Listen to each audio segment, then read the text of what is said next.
सब देखने और सुनने वालों को मोहब्बत भरा सलाम नाज़रीन। दो तीन टॉपिक हैं। एक तो जंग का है। बताया जा रहा है कि यूक्रेन ने कोई ऐसे हमले किए हैं जिससे रूस को नुकसान हुआ है। मैंने पिछले दिनों ही बताया था, अब्दुल कयूम साहब हमारे साथ। और एक और ऐसी बीमारी इस वक्त दुनिया में है, उस पर भी थोड़ी बहुत ही बातचीत करेंगे। सर, सुना सदर जो है रूस के बड़े गुस्से में ही हैं, क्या खबर है आपके पास? बात यह है मुबारक साहब के मेरे ख्याल में रशिया जिस अंदाजे से वो चल रहा था, तो एक चीज जब डिले होती है मुबारक साहब, आप एक चीज आप एक उसको रखते हो टारगेट में 10 दिन के अंदर हमने ये काम करना है। अगर उसको साल के अंदर ले जाओगे तो फिर उसकी जो अंदर होती है चीजें वो रिकवर होती है, इधर से उधर से लोग इन्वॉल्व हो जाते हैं। तो ये यूक्रेन को मार तो बहुत पड़ी है, इतना उसका नुकसान हुआ है। लाजमी बात है उसको असला मिल रहा है, तो या पहले मिला था तो उसको उन्होंने सीख लिया है कैसे चलाना है। लेकिन ये एक दो विलेजेस की बात है जो जहां पे इन्होंने एक आप कहें कि ऑफेंसिव अटैक किया है, और वो शायद रशियन वाले अंदाजा नहीं लगा रहे थे कि इस तरह की चीज हो सकती है। लेकिन उन्होंने 2-3 विलेज ले लिए उनसे वापस, और सोच ही ये रहे कि शायद हम बहुत कुछ आगे भी कर लेंगे। लेकिन बड़ा मुश्किल है, क्योंकि रशियन प्रेसिडेंट ने बयान दिया है, उसने बोला कि मैं इनको छोड़ूंगा नहीं अभी। और उन्होंने एक्स्ट्रा फौज बना के कहा है कि इसके ऊपर एक बहुत बड़ा मेजर अटैक करो इसके ऊपर। और ये चीज खत्म नहीं होने वाली है मुबारक साहब। जब चीज को एनालाइज नहीं किया जाता, शुरू में पूरी दुनिया ने बोला कि जंग बंद करो। अभी चाइना ने कल बयान दिया था कि ये जंग बंद करो, अगर इस तरह का कोई अटैक रशिया के ऊपर हुआ तो हम रशिया का पूरा साथ देंगे। और इसी तरह ईरान के बारे में आप हैरान होंगे, ईरान के बारे में भी ये बयान दिया था, अगर अमेरिका जो फौज इकट्ठी कर रहा है मिडल ईस्ट में, नेवल फोर्सेज, ये वो दिस एंड दैट, अगर ईरान के ऊपर हमला किया तो हम ईरान का पूरा साथ देंगे। ये देखिए ओपनली उसके वजीर खारजा ने बयान दे दिया है। तो ये चीजें जो है तभी हो सकती है कि ये बंदा जो यूक्रेन वाला है जिसका नुकसान ज्यादा हो रहा है, ये बंदा खुद बोले कि मैं खत्म करता हूँ जंग, और सब लोग मिलके इस अमन कायम करें, जो हो गया सो हो गया। लेकिन ये बंदा खत्म नहीं कर रहा जंग। सर, ये बताइए कि अमेरिका, खबर ये हमारे पास है कि अमेरिका ने दोबारा भारी मकदार में मदद की, असला भी दिया है, पैसा भी दिया है। और जो रूसी सदर है वो बड़े गुस्से में है। अमेरिका तो बड़ी दूर बैठा हुआ, कहीं यूरोप की कमबख्ती तो नहीं आने वाली? ये ठीक है, सही बात है। अमेरिका चूंकि लाजिम बात है, उन्होंने अभी इतना खर्चा तो किया है ना मुबारक साहब। ये यूरोपियन यूनियन तो पीछे हट गई है मेरे ख्याल में। वो मदद जो शुरू में एक वायदा किया जा रहा था, वो अभी इनको नहीं मिल रही। हम्म।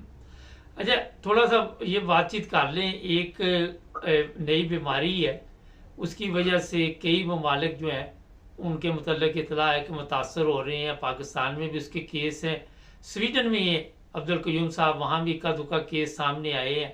और ये बंदरों से बीमारी शुरू हुई है और अफ्रीका से निकली है। तो जो लोग भी हज उम्रे पे जा रहे हैं वहाँ पे, क्योंकि इकट्ठे रहते हैं, इकट्ठे बैठते हैं, उनके लिए भी मेरा ख्याल है कि सोचने का मुकाम है कि एहतियात करें। सर, एक बीमारी ख़त्म हुई, दूसरी आ रही, ऊपर से जंग आ रही, दुनिया के हालात किस तरफ जा रहे? ये खतरनाक बीमारी है मुबासा। कल मैंने जैसे आपको बताया कि फिलीपाइन में भी ये केस चला गया है, और वो सामने टीवी पे देखा किस तरह जिस्म के ऊपर वो फोड़े किस्म की चीजें निकल आई एक बंदे के।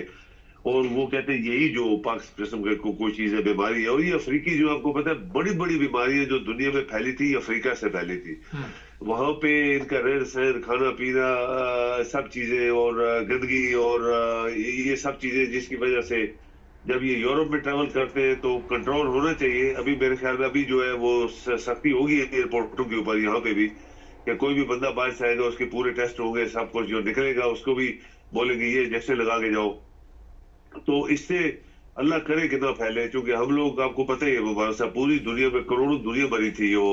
ये जो कोरोना वायरस आया था, पूरी करोड़ों यानी दुनिया मरी थी दुनिया में। तो अल्लाह करे ये इस तरह की बीमारी ना हो और इसको जल्दी कंट्रोल कर ले। और पाकिस्तान जैसे मुल्क में तो कोई उसका है ही नहीं है, क्योंकि वो वहां पे ना तो उनकी कोई दवाई होती है, जो इफेक्टिव दवाई मिलती है वहां पे, ना वो देनदारी से काम करते हैं किसी चीज के खिलाफ। इवन डेंगू आपको पता है आया था, वो मच्छरों वाला जो होता है, तो कितनी दुनिया इन्होंने मरवाई थी। اور جو دوائیوں کے پیسے ہوتے ہیں وہ خود کھا جاتے ہیں, ڈاکٹر کھا جاتے ہیں, یا نیچے لیول پہ کھا جاتے ہیں, یا اوپر منسٹرز کھا جاتے ہیں. اور موبائل صاحب ایک چیز میں آپ کو بتا دوں باتوں میں, آپ دیکھیں پی ٹی وی انہوں نے یورپ کا بند کیا ہوا ہے کوئی 2 ہفتے سے, اور یہ میں آپ سے بات کرنا چاہ رہا تھا کہ یہ پی ٹی وی یورپ کے لیے کیوں بند کیا ہے. میں نے ان کے سیکرٹری سے بات کی جو گورنمنٹ کا سیکرٹری ہوتا ہے, پھر ایم ڈی جو ہے پی ٹی وی کو, اس سے بات کی, اور پروگرام مینیجر سے بات کی. بھائی کیا بات ہے, ہم لوگ تلاوت والا زیادہ سنتے ہیں, 1-2 پروگرام اچھے ہوتے ہیں تو ہم تلاوت سنتے ہیں قرآن شریف کی, تو وہ کوئی خاص جواب نہیں دے پائے.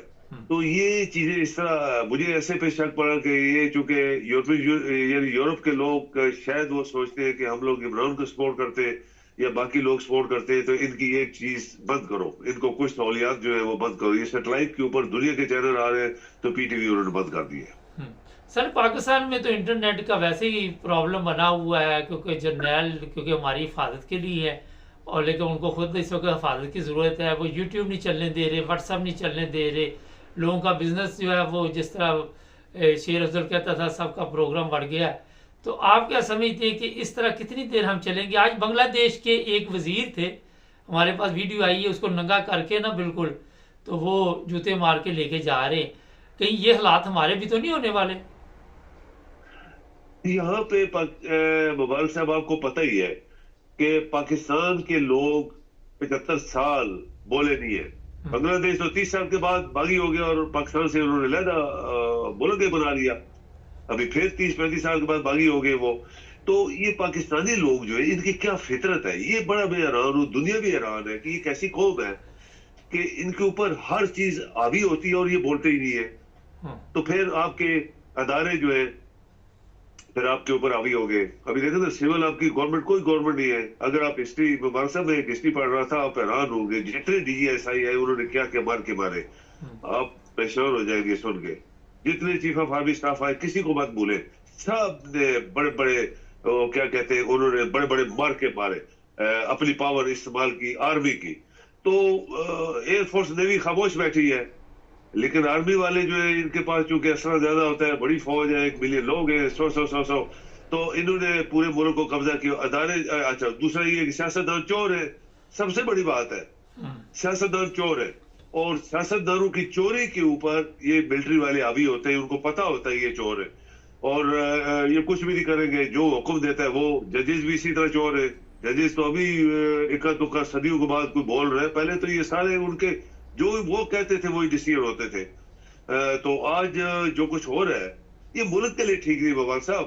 ملک آپ کا کب تک برداشت کرے گا, لوگ کب تک برداشت کریں گے؟ اگر ان کے اندر کچھ غیرت ہے, کوئی سوچ ہے, کوئی وہ ملک کو آگے لے جانا چاہتے ہیں, تو ان کو اپنا یہ جو ہے نا یہ لائف سٹائل یہ سب چیزیں بدلنا پڑے گی. لائک بنگالی کہتے ہیں باغی لوگ ہیں, ہم کوئی چیز جب دیکھتے ہیں کہ غلط ہو رہی ہے تو ہم باغی ہو جاتے ہیں. یہ ان کے الفاظ ان کے ٹی وی کے اوپر ایک ان کا لیڈر بول رہا تھا.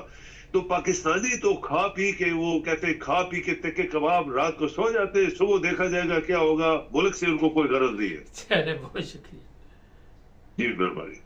نہیں وہ ویڈیو میرے پاس میڈم نے بھیجی ابھی ساؤتھ افریقہ سے, ان کے ساتھ ابھی پروگرام تھا تو بعد میں انہوں نے بھیجی تھی اور ساتھ میسج دیا, پیغام دیا میسج کہ اگر پاکستان کے حکمرانوں نے ہوش کے ناخن نہ لیے تو یہ ویڈیو جو ہے میرا خیال ہے کہ دیکھ لیں وہ بھی.